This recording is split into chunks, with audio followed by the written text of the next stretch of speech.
గొప్ప వ్యక్తి. అందుకని వాళ్ళిద్దరి స్ఫూర్తి ఉన్నందువల్ల వాళ్ళిద్దరికి పేరు పెట్టాం.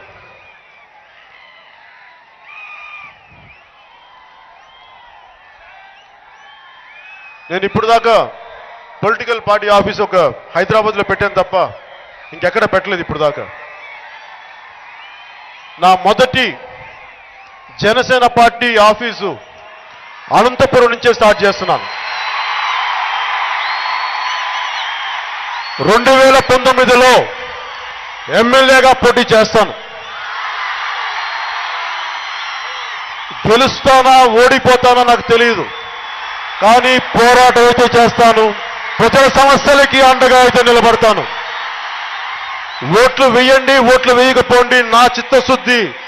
నేను మీకు ఎప్పుడు అండగా ఉంటాను. మీరు నాకు అండగా ఉంటారో లేదో నాకు తెలియదు. నేను మటుకు మీకు ఎప్పుడు అండగా ఉంటాను.